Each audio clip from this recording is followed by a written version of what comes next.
वासुदेवाय।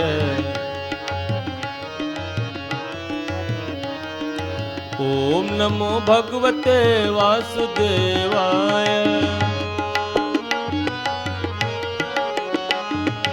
ओम नमो भगवते वासुदेवाय।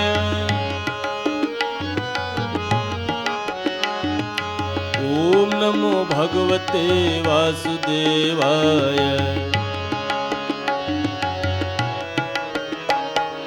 ओम नमो भगवते वासुदेवाय।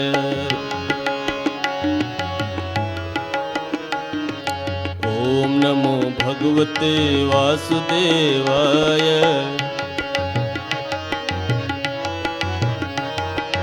ओम नमो भगवते वासुदेवाय।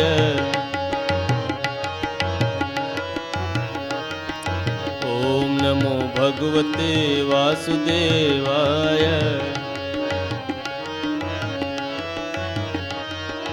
ओम नमो भगवते वासुदेवाय।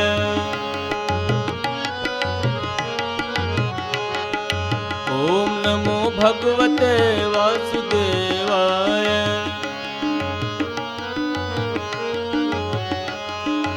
ओम नमो भगवते वासुदेवाय।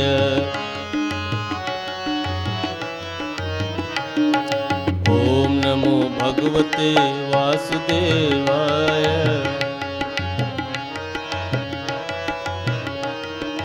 वासुदेवाय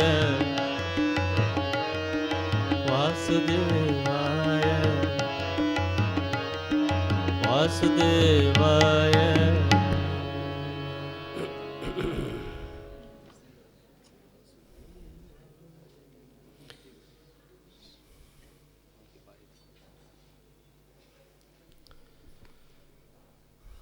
मनु महाराज के वंश में उत्तानपाद के पुत्र महाराज ध्रुव का बड़ा ही उज्ज्वल साधनात्मक चरित्र है और हम साधकों के लिए बहुत बड़ा आश्वासन है। एक तो यही कि एक दरवाज़ा हमेशा उपलब्ध है और दूसरा ये कि साधना की प्रक्रिया क्या होती है इसका यहाँ निरूपण है। उनके पुत्र हुए वत्सर, उन्होंने साम्राज्य लिया नहीं और फिर वेन को राजा बनाया गया। ये वेन जो है वो भगवत द्वेषी नहीं था, भगवत प्रेमी भी नहीं था, ये नास्तिक है। तो दसम स्कंद में सुखदेव जी महाराज ने इसको सबसे बड़ा पापी कहा है, याद होगा। और तुलसी बाबा ने भी इसी को कहा, अधम को वेन समान, क्योंकि भागवत जी का सिद्धांत ये है, तस्मात् केनाप्युपायेन मनः कृष्ण निवेशयेत्। चाहे संबंध कोई भी कर लो, यहाँ तक कि शिशुपाल भी अच्छा है वेन से, रावण कुंभकर्ण भी अच्छा है, हिरण्यकश्यप भी अच्छा है, लेकिन ईश्वर के अस्तित्व को स्वीकार ही नहीं कर पाना ये सबसे बड़ी असमर्थता है, ये अधमत्व है। तो उपाय में बहुत आग्रह तो भागवत भगवान का नहीं दिखाई देता। हेलनम वा शब्द लिखा है वहाँ। तो वेन जो है वो एक तरह का अनीश्वरवाद है उसमें, और वो महादुष्ट है, स्वयं विलास में भोग में रममाण होता है और उसकी सामग्री किसी भी तरह से आवे करने में हिचकता नहीं। तो इसके राज्य में दुष्ट लोगों का उदय हो गया, अराजकता चारों तरफ फैल गई, डाकू प्रजा को लूटने लगे। तो ऋषि लोगों ने हस्तक्षेप किया, आपस में सलाह बनाई कि एक बार राजा को समझाना चाहिए। तो वो लोग गए जब समझाने के लिए, तो वेन बहुत नाराज़ हुआ। बोले, भिखमंगे लोगों, हमारे अन्न पे पलते हो और हमें सीख देने के लिए आते हो। अपना रहन सहन तो तुम लोग स्वयं चला नहीं सकते और फिर चले आए राजा को मंत्रणा देने के लिए। बहुत अपमान से जब बोला तो अब ऋषि ने हुंकार किया तो मर गया, हुंकार करने से मर गया। अब ये हुआ कि ये तो पूरी अराजकता हो गई तो उसके शरीर का मंथन किया गया। अब आप देखें यहाँ ये जो प्रकरण है, इसमें बिना मैथुन के, है ना, केवल पुरुष के शरीर के, आप चाहें तो क्लोनिंग के साथ इसको जोड़ें। The very concept has been introduced. अब ये है कि क्लोनिंग में जैसे कहते हैं डिट्टो वो चीज़ पैदा होती है, तो वहाँ ये नहीं, यहाँ एक नई उत्पत्ति हो सकती है। तो पहले जंघों का मंथन किया तो एक निषाद की उत्पत्ति हुई, कहते हैं वो उसकी दुष्टता निकल गई। फिर दक्षिण बाहु का मंथन किया गया और उसमें से जिस बालक की उत्पत्ति हुई वो हुए बाद में सम्राट पृथु, उन्हीं का नाम पड़ा पृथु। ये बहुत ही यशस्वी ये भगवान के अवतार माने जाते हैं। राट शब्द इन्हीं में जाके सफल होता है।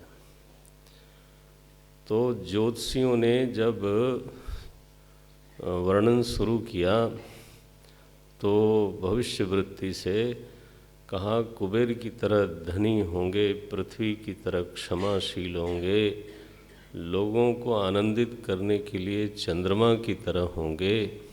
ये सब भविष्यवृत्ति से तो महाराज पृथु का इस तरह से बंधन हुआ। ये राजा हुए, यानी मुख्य अर्थ में भागवत जी में राजा हुए। रंजिष्यति प्रजानाम, रंजति प्रजानाम इति राजा, जिसके हेतु से, जिसके पोषण में, जिसकी छत्रछाया में प्रजा आनंदित होवे, रंजित होवे, वो राजा।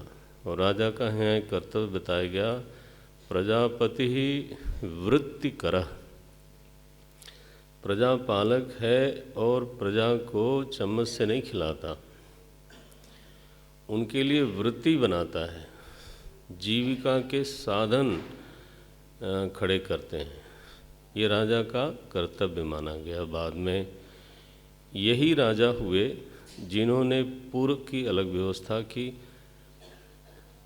गांव की अलग करी, कस्बे की अलग करी, व्रज की अलग करी। व्रज माने चलना होता है। हाँ, तो जो लोग गोचारण करते हैं वो एक ही जगह रोज़ सो नहीं सकते, ऐसा हमेशा संभव नहीं होता। हमने गांव में देखा है, तो वो चलते रहते हैं, दूर दूर तक चरना होता है गायों को, तो वो व्रज क्षेत्र बनता है फिर वो। हाँ, तो व्रजों की रचना करी, सब कुछ व्यवस्थित किया। नगर कैसा होना चाहिए, सड़क कैसी होनी चाहिए, चौराहा कैसा होना चाहिए, आराम कैसा होना चाहिए। आराम ने बगीचा मानते हैं संस्कृत में, ध्यान रहे। जनक जी के बगीचे को तुलसी बाबा ने लिखा, परम रम्य आराम यह जो राम ही सुख देत। तो वहाँ आराम शब्द घबरा न जाना उर्दू वाला लेके, नहीं, आराम माने वहाँ बाग, बगीचा, उद्यान। तो ये नगर में क्या क्या होना चाहिए सब मिला करके ही नगर बनता है। तो उसकी व्यवस्था महाराज पृथु ने करी। कहते हैं वेन के कुशासन से पृथ्वी ने अपनी सारी पोषण शक्ति छिपा ली थी। तो महाराज पृथु ने, ऐसा रूपक है, पृथ्वी को तो एक तरह से डांटा, कहिए उस पर क्रोध किया कि तुम अगर फिर से पोषण नहीं करती हो तो मैं तुम्हें खोद खाद दूंगा, सारे तुम्हारे पर्वत नष्ट कर दूंगा इत्यादि। धनुष लेके पीछे दौड़े। पृथ्वी ने कहा महाराज मेरे ऊपर क्रोध करने का क्या मतलब है, मैं तो एक गौ की तरह हूँ, आपको दुहना नहीं आता। दुहने के लिए बछड़ा बनना होता है पहले, किसी को पात्र होना चाहिए। आप सारे पोषण की सामर्थ्य दो लो, लेकिन तरीका सीखो। माम समाम करो, मुझे समतल बनाओ पहले, जहाँ बरसात बीत जाने पर भी पानी बना रहे। तो ये प्रकरण है यहाँ पर, खेती बाड़ी का ठीक ठीक इंतजाम हो। उपेक्षा के कारण मैं उबड़ खाबड़ पड़ी हूँ तो कहाँ से मुझ में अन्न होगा। तो महाराज पृथु ने यहाँ करीब 13-14 प्रकार के दोहन की बात है। समय का संकोच है इसलिए मैं तो उल्लेख मात्र कर रहा हूँ, तो वो पढ़ना चाहिए। बोलते हैं पृथ्वी को पृथु महाराज ने अपनी पुत्री कहा, ये बड़ा सांकेतिक है। महाराजा ने, वो पृथ्वी पति नहीं बने, वैसे राजा के लिए जनरली शब्द दिया जाता है भूपति, लेकिन महाराज पृथु की परिपाटी में पृथ्वी उनकी पुत्री है। और हमारी सनातनी परंपरा में पुत्री का भोग नहीं होता, पुत्री का अर्जित किया हुआ भोगा नहीं जाता, पुत्री का धन अपना धन नहीं माना जाता। तो राजा की ये वृत्ति होनी चाहिए। ये जो बातें कह दी जाती हैं वो बड़ी सांकेतिक होती हैं। राजा वैसा ही निस्पृह रहे, पृथ्वी का पालन तो करे पुत्री की तरह, पोषण करे पुत्री की तरह, अभिरक्षण करे पुत्री की तरह, प्यार करे पुत्री की तरह, भोग नहीं कर सकता। ठीक है ना। निस्पृह रहना पुत्री के धन से, पुत्री की किसी भी चीज़ से तो हमारी सनातनी परंपरा में तो निस्पृह रहने का एक संस्कार है। तो राजा अगर अपनी सारी संपदा, सारी पृथ्वी का पालन तो करे, पोषण करे, रक्षण करे, ये संकेत है। भोगी न बने, विलास न करे, राज्य संपत्ति उसके विलास के लिए नहीं है। तो ये संबंध जोड़ा महाराज पृथु ने।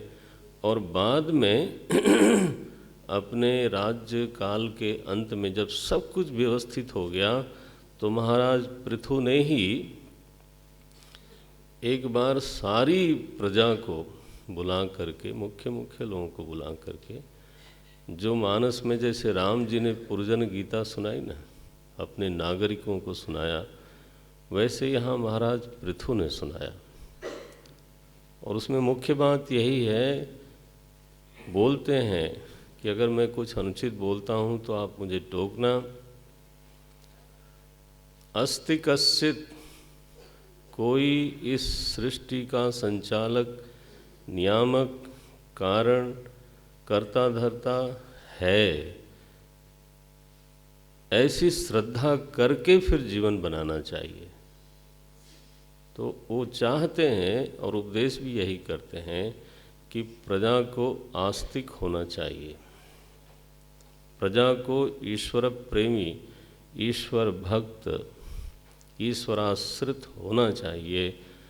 तो अगर राजा प्रजा को आध्यात्मिक न बनावे तो उसका कार्य अधूरा माना जाता है।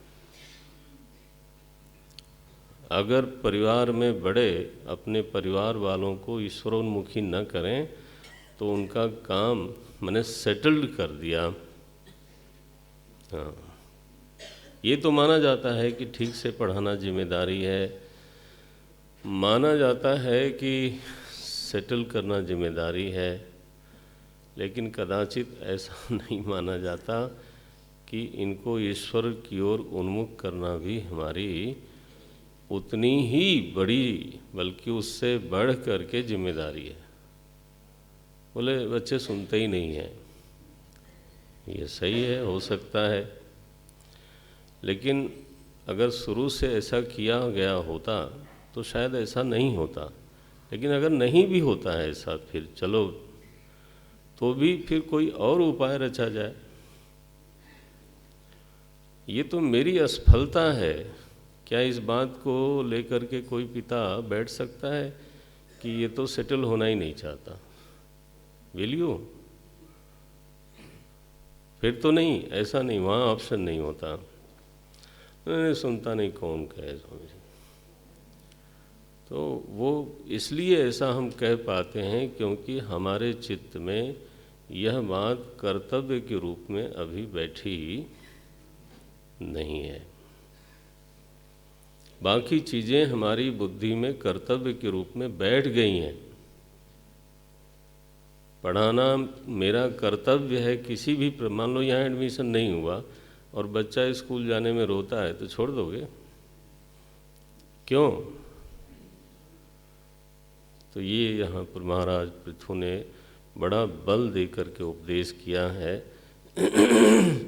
और इसी जो उनकी वाणी है नहीं, पढ़ना चाहिए। साहित्य समय के अभाव में सप्ताह में तो हो नहीं पाता, मैक्सिमम मैं स्पर्श करता हूँ। जब वो खड़े होते हैं उनकी वाणी का सौंदर्य बताया।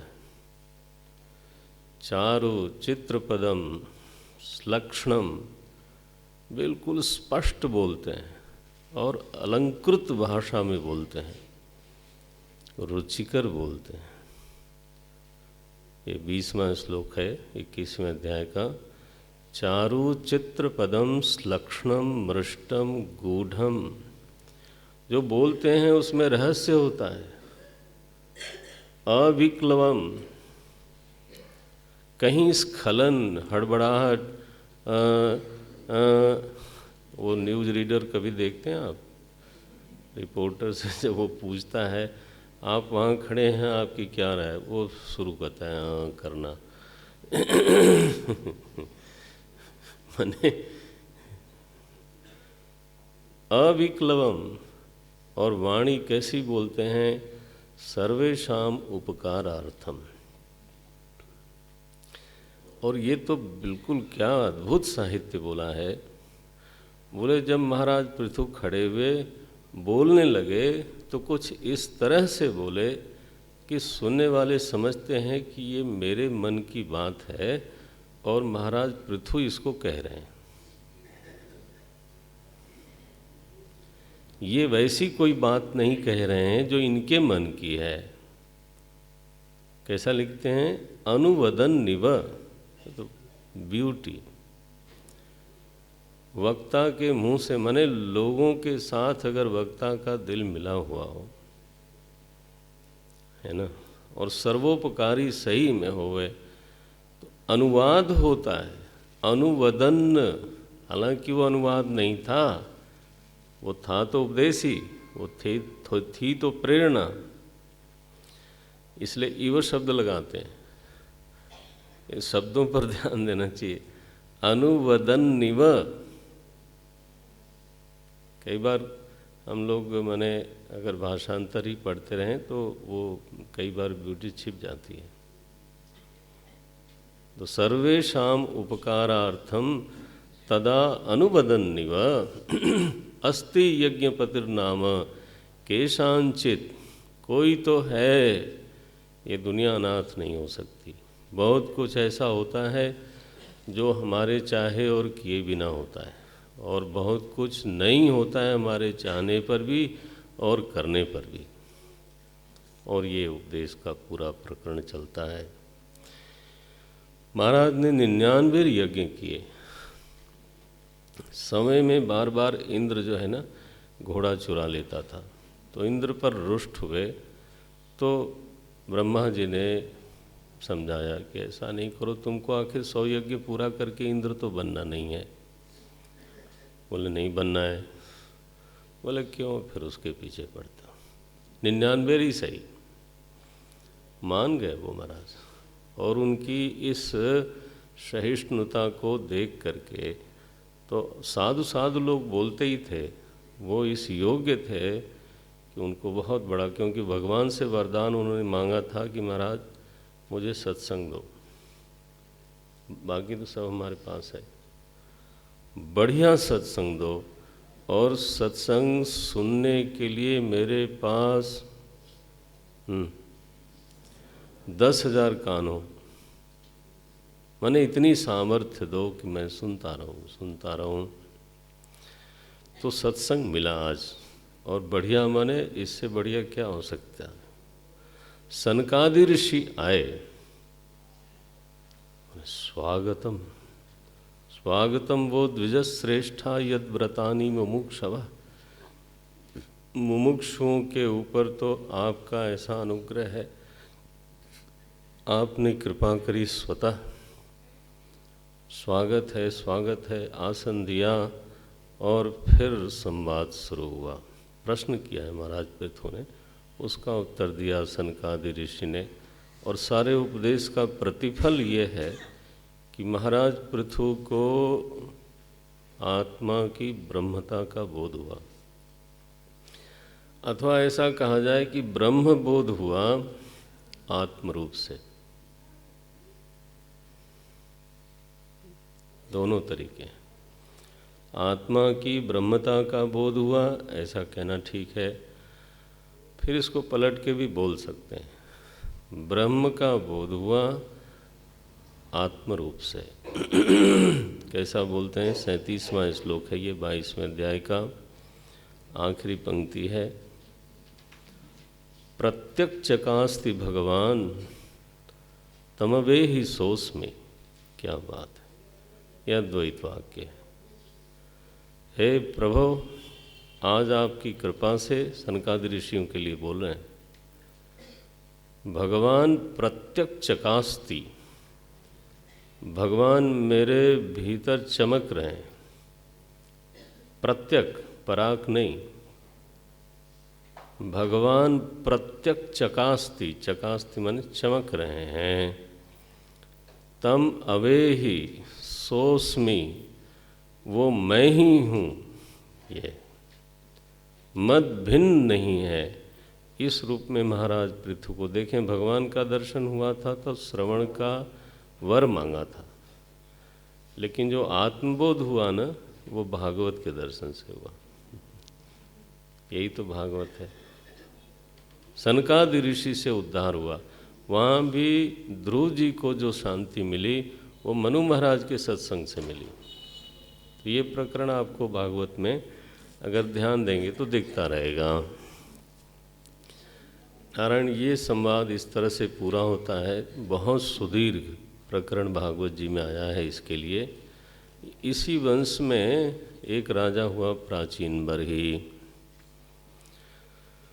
प्राचीन बर्हिषः पुत्राः शतद्रुत्या दशाभवन् तुल्यनामव्रताः सर्वे धर्मस्नाता प्रचेतसः। प्राचीन बरही इनका नाम है, इसलिए कि जब ये यज्ञ के लिए दीक्षा लेके बैठते थे तो जो यज्ञशाला की चारों तरफ कुशाएं जो है ना, जब क्षेपण की जाती हैं तो इससे पूरी पृथ्वी मानो भर जाए, इतने यज्ञ किए इन्होंने। इनके 10 पुत्र हुए, 10 का एक ही नाम है, एक ही व्रत है। वो नाम है प्रचेता। अच्छा, आप खोज रहे हो, 24वां अध्याय है। श्लोक में ही बात आती है। तो प्राचेतस लोगों को उन्होंने प्रजा के विस्तार का आदेश किया।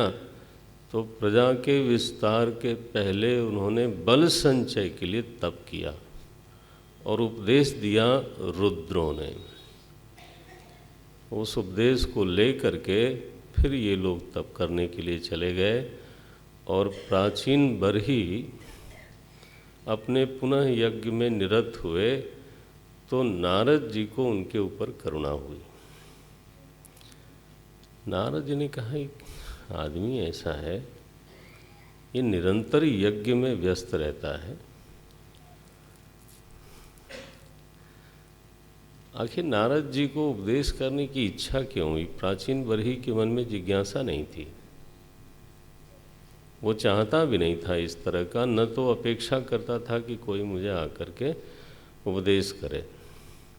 असल में मैंने अभी निवेदन किया था ना, योग युक्तः मुनिर्ब्रह्म न चिरेणाधिगच्छति। अगर प्रवृत्ति शुद्ध है, प्राचीन बरही की प्रवृत्ति अशुद्ध नहीं है, अगर प्रवृत्ति शुद्ध है तो निवृत्ति की तरफ व्यक्ति जाएगा। भगवान योग बनाते हैं, संयम उनके जीवन में होता ही है। यज्ञ करने के लिए बैठते हैं तो असंयमी होकर नहीं बैठ सकते। शुचिता है, एकाग्रता है, वेद में आस्था है, तभी यज्ञ करते हैं। जीवत्व में आस्था है, तभी यज्ञ करते हैं। पूर्वजन्म परलोक में आस्था है, इसलिए यज्ञ करते हैं। यज्ञ की निंदा ही हमेशा नहीं करना है ना। यज्ञ जब होता है तो जीवन में संयम, जीवन में व्रत, जीवन में सदाचार, जीवन में शुचिता लिए बिना यज्ञ नहीं हो सकता। जीवन में आस्था लोक के प्रति, परलोक के प्रति, पूर्व जन्म के प्रति, पश्चात जन्म के प्रति अवश्य होगी, नहीं तो यज्ञ क्यों करेगा। वेद में आस्था, ईश्वर में आस्था नहीं होगी तो यज्ञ क्यों करेगा। देवी देवताओं में आस्था, तो ये सारी चीज़ें यज्ञ करने वाले को अनजाने में ही स्वीकृत होती हैं। जब धीरे धीरे धीरे धीरे उसकी योग्यता बढ़ती है, नारायण, या आप जब उपदेश सारव हम लोग पढ़े तो उस समय भी यही बात आई है ना, कि याज्ञिक कर्मकांडी ब्राह्मण लोग थे तो शिव जी आए उपदेश करने के लिए। क्यों आए, इस पर भी विचार होना चाहिए ना कभी, कि क्यों आए। उसने बुलाया नहीं था, क्योंकि वो योग्य हो चुके थे। प्राचीन बरही के जीवन में भी हम नारद जी पधारते हैं गुरु बन करके, क्यों आते हैं? क्योंकि उसको पता नहीं था कि मुझे इसके आगे और क्या करना चाहिए, लेकिन वो आगे की यात्रा के योग्य था, आगे की यात्रा के लायक ऑलरेडी बन चुका था। तो समष्टि योजना ही यही है, बल्कि मैं कहूँगा समष्टि का मंगल विधान ऐसा है कि जो जिस योग्य है उसकी स्थिति वैसी बन जाती है। उसको वो उस तरह का योग, संयोग, सहयोग, असहयोग, हाँ, ये सब अपने किए तो कहाँ होता है। सहयोग असहयोग भी बाहर से ही आता है, संयोग वियोग भी बाहर से आता है। ये चीज़ें होती हैं, हमारे आपके जीवन में भी होती हैं। केवल ध्यान जाए तो जाए, न जाए तो न जाए। तो नारद जी महाराज पधारे, उन्होंने जब उपदेश किया तो अब वो इतना बहिर्मुखता का एक दोष होता है, तो वो एकाग्र नहीं हो पाया। बोले, डराया उसको, बोले जरा आसमान में देखो, यज्ञ में जितने पशुओं की बलि तुमने दी है ना, सब खड़े इंतजार कर रहे हैं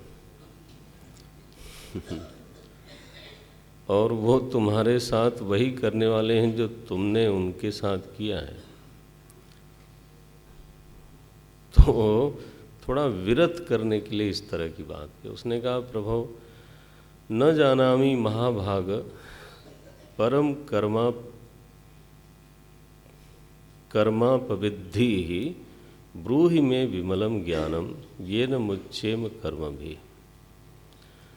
मैं जानता नहीं हूँ कि मेरे लिए इससे आगे की स्थिति क्या है, विमल ज्ञान दीजिए मुझे, लेकिन मेरी स्थिति में बोल दूं, गृहेषु कूटधर्मेषु 25वां अध्याय 6वां श्लोक है। गृहेषु कूटधर्मेषु पुत्रदार धनार्थ धीहि, माने मेरी बुद्धि बिल्कुल विकल रहती है, अनेकाग्र रहती है, बहिर्मुख रहती है। न परम विंदते मूढ़, तो मैं परम को नहीं जानता और मुझे मेरे में अधिकार भी नहीं दिखता है। नारद जी ने उसको जो उपदेश किया करुणा परवश होके, वो एक आख्यान के रूप में उपदेश दिया, और ये बड़ा मनोरंजक सा आख्यान है महाराज, और आध्यात्मिक है, ऐसा जबरदस्त मनोरंजक है। बोले आसीत पुरंजनो नाम राजा, एक पुरंजन नाम का राजा था और उसका एक मित्र था अभिज्ञात सखा।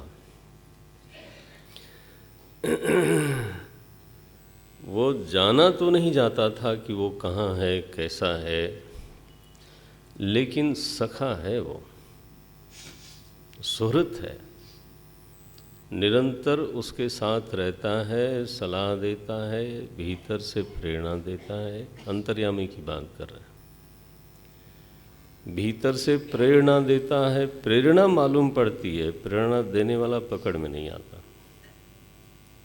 लगता है भीतर कोई नाराज है, मैंने कोई गड़बड़ किया, भीतर कहते हैं लोग डिससेटिस्फैक्शन, भीतर कोई नाराज है, नाराजगी मालूम पड़ती है।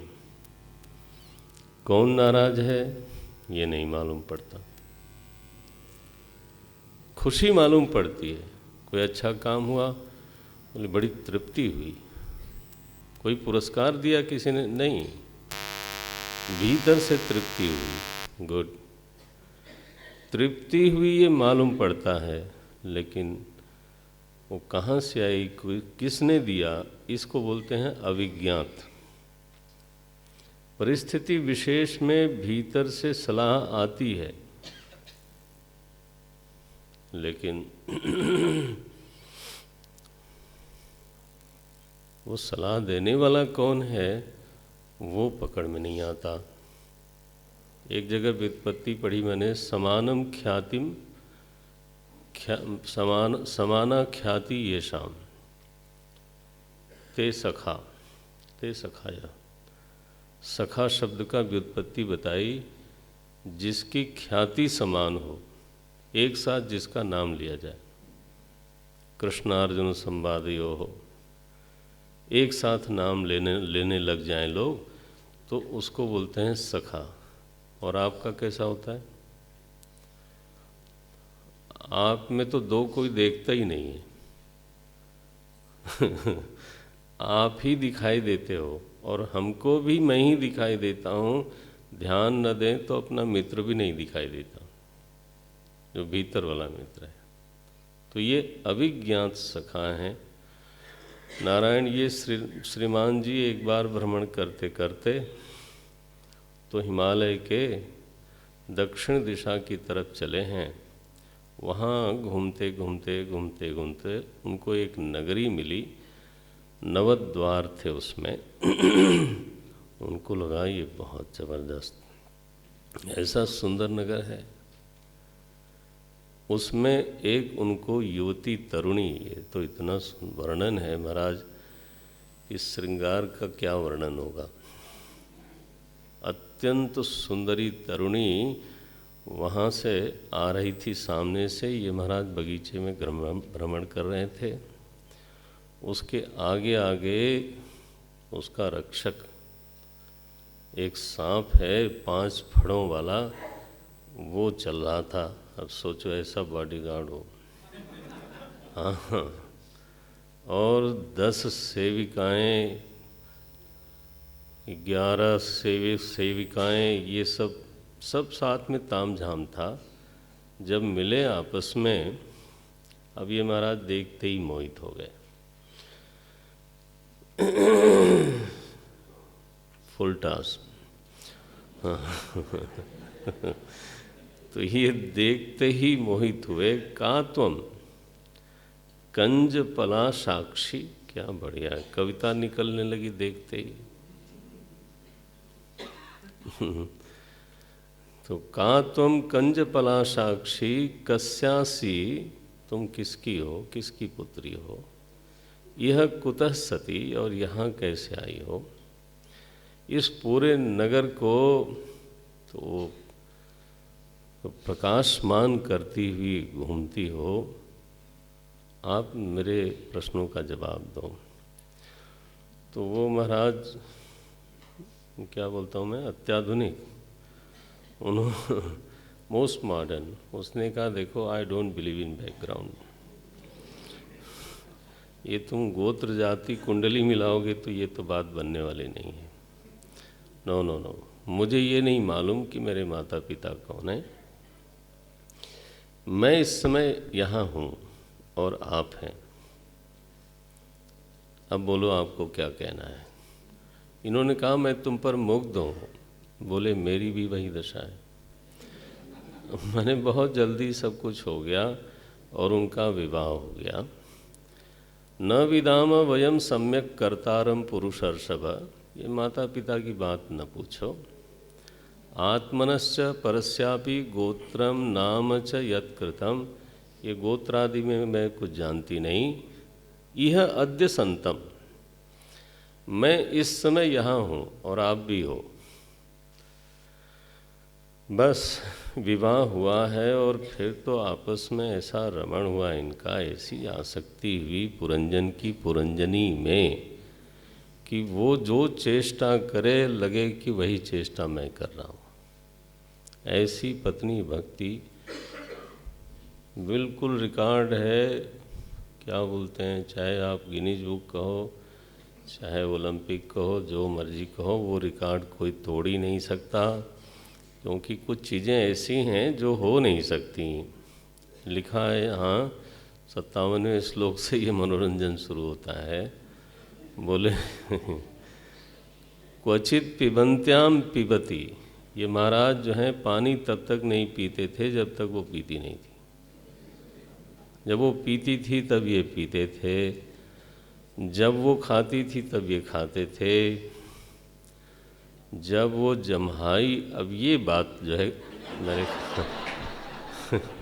ये बात अब शायद ना कोई कर पाए। जब वो जम्हाई लेती थी तो ये जम्हाई लेते थे। ये कैसे होता होगा, लेकिन होता था। जब वो गाने लगती थी तो ये गाते थे, साथ देते थे।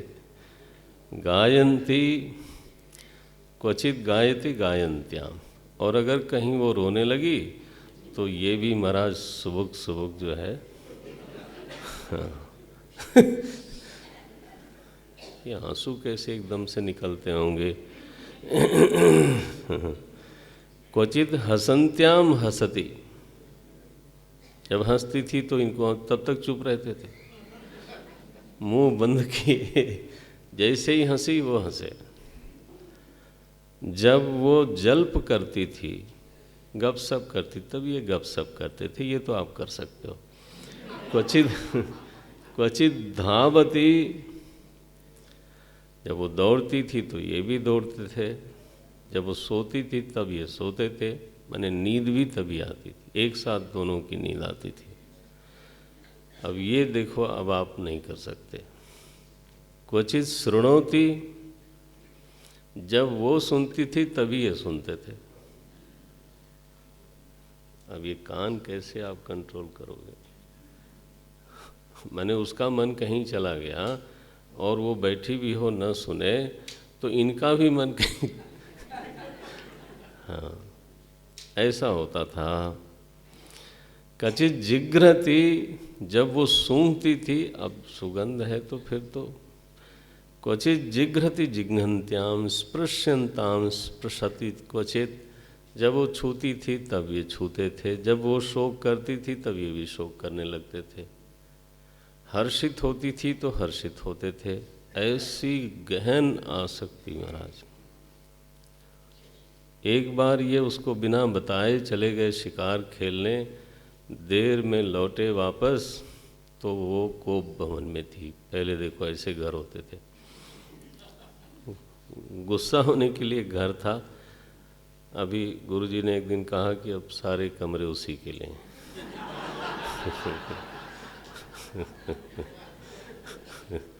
पहले एक बना दिया गया था तो बाकी जगह शांति रहे।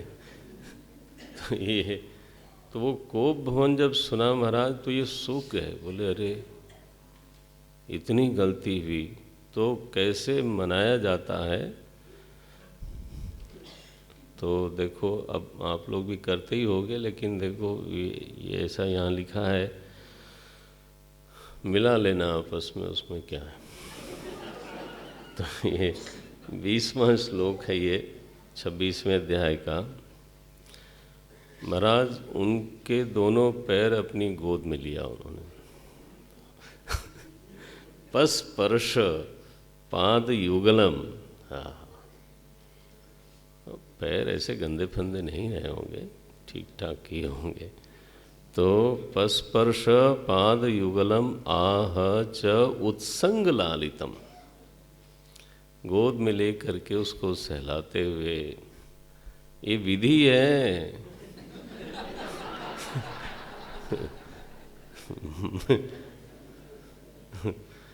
इस तरह से जब उनको बहुत मनाया तो मान भी गई। तो मान जाना चाहिए, नहीं तो बहुत देर तक थोड़ा पाँव सहलाएगा। वो गड़बड़ हो जाएगी फिर तो नेवर एंडिंग वाला मामला नहीं होना चाहिए। फिर रमण हुआ और इस बीच में एक गंधर्व का नाम देते हैं, चंडवेग नाम है उसका। और महाराज उसकी सेना है 360 उसमें पुरुष हैं और 360 उसमें स्त्रियां हैं, ये सैनिक हैं। और वो लूटती हैं गांव-गांव, शहर-शहर। उनको आक्रमण करना था। इस बीच में एक यवनेश्वर आए।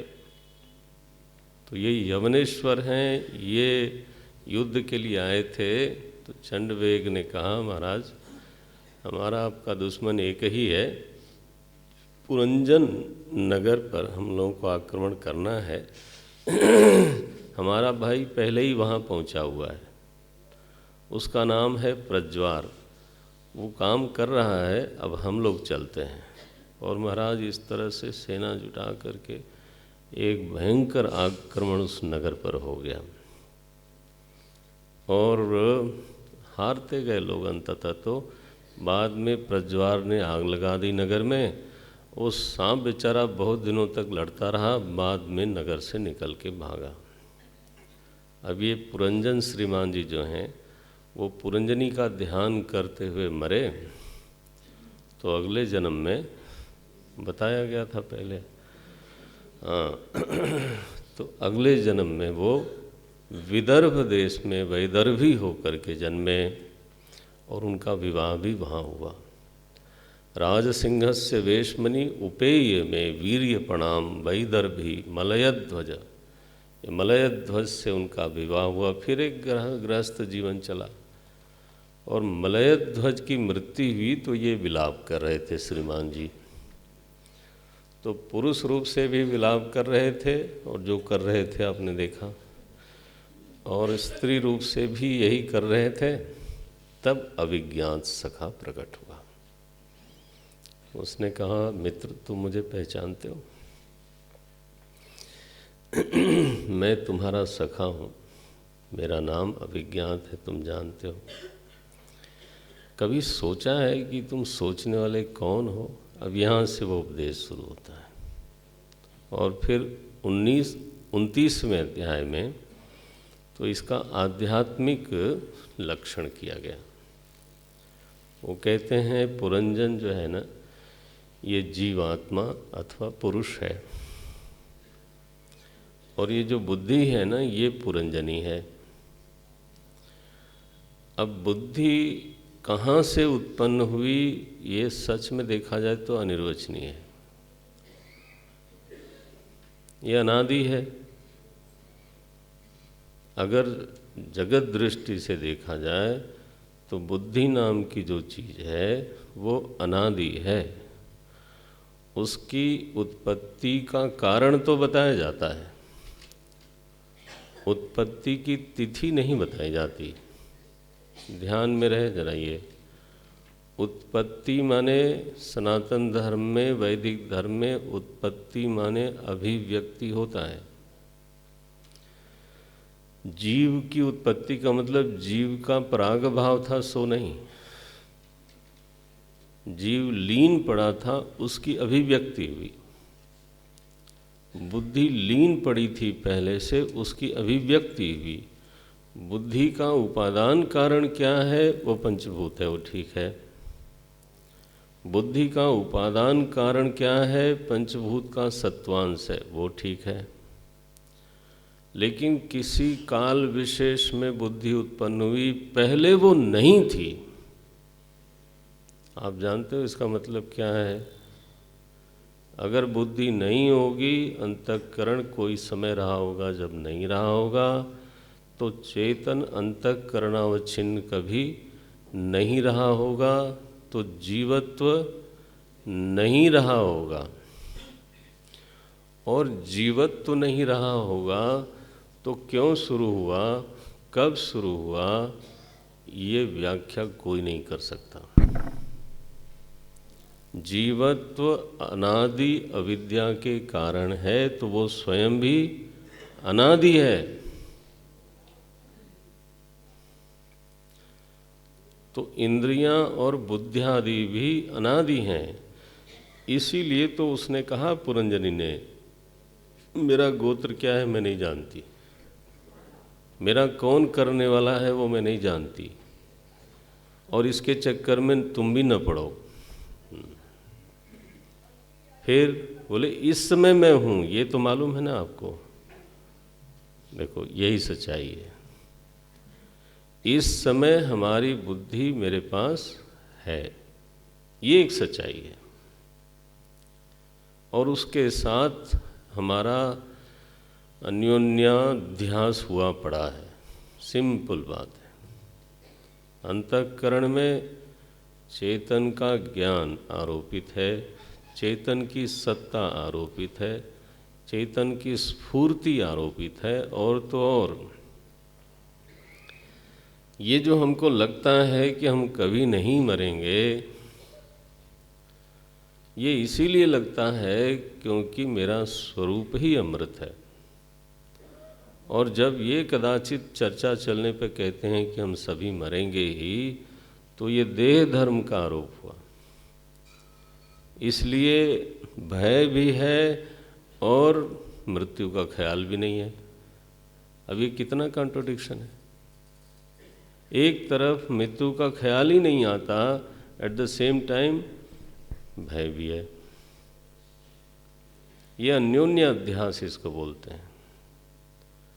व्यक्ति दुख को स्वीकार नहीं करता क्योंकि आनंद उसका स्वरूप है। मूर्खता को स्वीकार नहीं करता। कोई कह दे तो मूर्ख हो, बुरा क्यों लगता है? ज्ञान हमारा स्वरूप है, उसके विरुद्ध आप कोई बात करोगे तो ये तो अन्योन्याध्यास बना पड़ा है, बिल्कुल लेप हो गया आपस में। और ऐसा लेप हुआ है कि बुद्धि का धर्म आत्मधर्म होता है। बुद्धि शयन करे तो आप जगे रहो, ऐसा कहाँ लगता है? बुद्धि जागृत हो जाए तो जागृत अवस्था हमारी है, स्वप्न आवे स्वप्नावस्था हमारी है, सुषुप्ति आवे सुषुप्ति अवस्था हमारी है। ऐसी कौन सी अवस्था आपकी है जो उससे भिन्न हो? तो वो बिल्कुल सही है कि वो जमाई लेती है तो आप जमाई लेते हो। वो बिल्कुल सही है कि जब वो प्रसन्न हंसती है ना, तभी लगता है मैं प्रसन्न हूँ। ये है। तो ये पुरंजनी बुद्धि और पुरंजन जीवात्मा दोनों का, जीवात्मा इसलिए करें कि आज लिपटा हुआ है, मूलतः तो वो शुद्ध चेतन है। आज तो वो तत्धर्मों से बिल्कुल आक्रांत है, ऐसी दुर्दशा में पड़ा हुआ है। और इसकी वजह से, इस संग दोष के कारण कभी पुरुष बनता है, कभी स्त्री बनता है। ये दोनों दिखाया यहाँ। दोनों जगह कहानी एक ही है। संयोग हुआ, रमण हुआ, वियोग हुआ, मरण हुआ, विलाप करते हैं। जो सर्प आदि का वर्णन था, ये पंच प्राण है। इस पुर में नवद्वार द्वार का यही पुरी है, और इसमें पंच प्राण हैं जो जीवन की रक्षा करते हैं। तो इस तरह से लंबा रूपक नारद जी ने समझाया। और बाद में जो अविज्ञात सखा है, वो अब देखो यहाँ जीवात्मा की बात को ऐसे बोलते हैं, जानासि किम सखायम माम ये नाग्रे विचचर्थः। ये देखो कैसा बढ़िया, जिसके सामने ही तुम्हारी हर चेष्टा होती है। मैं वो दृष्टा हूँ जिससे छिप के तुम कुछ नहीं कर सकते। हम लोग एक साथ साथ चलते थे, तुम्हें मालूम है, पहले जब तक तुम लिपटे नहीं थे। हंसौ अहम, मैं वही हूँ। हंसौ अहम च त्वं च आर्य सखायौ मानसायनौ। हम लोग मानस सरोवर के हंस की तरह हैं। अभूतामंतरावौक सहस्र परिवत्सरान। अब देखो, वैदर्भी को भी चूँकि उपदेश हो रहा है, वो स्त्री शरीर में है, तो यहाँ फिर से कहा कि ये जो पुरुष है ना, ये साक्षात माया है। कल भी बोला था ना, आज भी सुन लो। 61वां श्लोक है ये। माया ही ऐसा मया सृष्टा यद पुमांसम। आगे भी बोला स्त्रियम सतीम, और स्त्री भी माया, पुरुष भी माया, और ये अनादि सृष्टि में चली आ रही हैं। मन्य से न उभयम यद वै हंसौ पश्यावयोर गतिम। बोले महाराज, तो फिर अविज्ञात सखा में और पुरंजन में थोड़ा भेद होगा, कम से कम दोनों सखा हैं। इस संबंध को तो भागवत जी मान ही रहे हैं।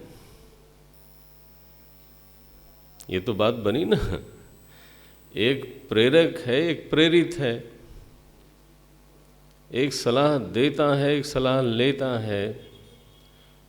ये तो कहना पड़ेगा। उपनिषद में भी द्वा सुपर्णा सविजा सखाया कहा गया। देखो यहाँ क्या बोलते हैं अगला, ये 62वां श्लोक है।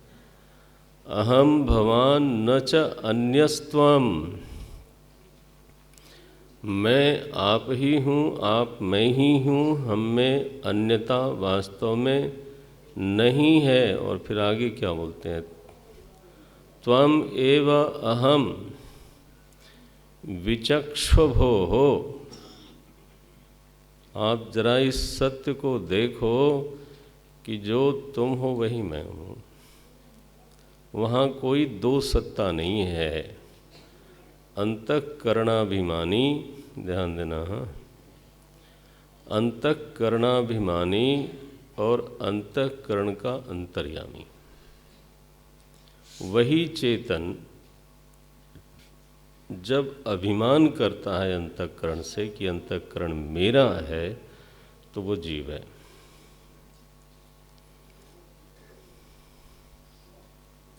ये ध्यान दें। और वही चेतन जब अंतःकरण में प्रेरणा देता है माने अंतःकरण को प्रेरणा मिलती है। वो देता है कि नहीं देता है यह तय नहीं है, वो बिल्कुल नहीं देता है।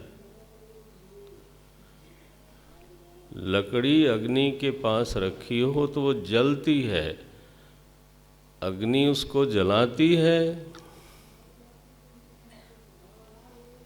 देख लो आप, ये सच है कि पास में है लकड़ी तो वो जलेगी, पास में रखा हुआ जल है तो वो गर्म हो जाएगा, ये सच है। लेकिन अग्नि ने गर्म किया, ये जो वाक्य है ये उपचार मात्रम, ये केवल एक कथन है। भीतर प्रभु ने मुझे प्रेरणा दी उपचार मात्रम। अंतःकरण में प्रेरणा की प्राप्ति होती है, ये सच है। वी रिसीव, ये सच है। लेकिन वो देता है, ये वाक्य केवल औपचारिक है। और जो प्रेरणा मिलती भी है महाराज, वो शुद्ध शुद्ध हृदय के भेद के अनुसार प्रेरणा के बल में भी अलग अलग होता है। तो इसलिए ये जो अंतर्यामी और अंतःकरणाभिमानी, यहाँ जो आपको भेद दिखाई देता है वही भेद वहाँ है। और ये अगर मूलतः भेद हो जाए तो बस बात पूरी हो जाए। अभिमान तब जब मेरा माने, असंग चेतन का किसी के साथ संग कैसे हो सकता है कि वो मेरा कहे? कि अभिमान वृत्ति मिथ्या है। हाँ जी। और अंतर्यामी शब्द भी मूलतः मिथ्या है। लेकिन इस लिंग से उस प्रत्यगात्मा का अनुसंधान होता है। अंतःकरण में अंतर्यामित्व नाम की चीज़ मालूम पड़ती है, वो कौन है, इसकी खोज हो सकती है। खोज होने पर निर्णय ये निकलना चाहिए, बोलते हैं अहम त्वम, त्वम एव अहम, इस तरह से पलट के बोलते हैं। तो ये इस प्रकार से महाराज, ये एक आध्यात्मिक कथा। तो साधारणीकरण करके तो नारद जी ने प्राचीन बरही को उपदेश किया और प्राचीन बरही की यहाँ पर सद्गति मुक्ति हुई। यहाँ आगे एक पुनर्जन्म की व्याख्या करते हैं नारद जी, वो बड़ा अद्भुत है। बोलते हैं, ये 76वां श्लोक है। जन्म के बारे में एक ऐसा भागवत जी का यहाँ कथन है, यथा तृण जलूका यम नापयाति अपयाति च, न त्यजेन म्रियमाणोपि प्राग देहाभिमति जना। इस श्लोक को अगर कभी नज़र में आया हो, बोले जैसे जो एक कीड़ा होता है ना जलूका, वो जब एक डाल से दूसरी डाल पे जाता है तो पहली डाल को तब छोड़ता है जब उसके आधे शरीर, आधा शरीर आधा पाँव अगली डाल पे जम चुके होते हैं।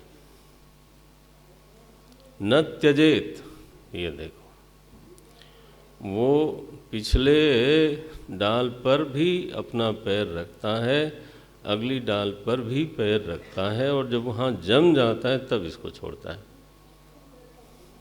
तो बोले इसी तरह से जीवात्मा जब तक उसका संसरण हो रहा है, अब ये भागवत जी की बात है, आप अपना मनन करिएगा। उन्होंने कहा वो जीवात्मा जब तक अगले शरीर पर अपना पांव जमा न ले, ये बड़ी बात है, अपना पांव जमा न ले तब तक इस शरीर को नहीं छोड़ता।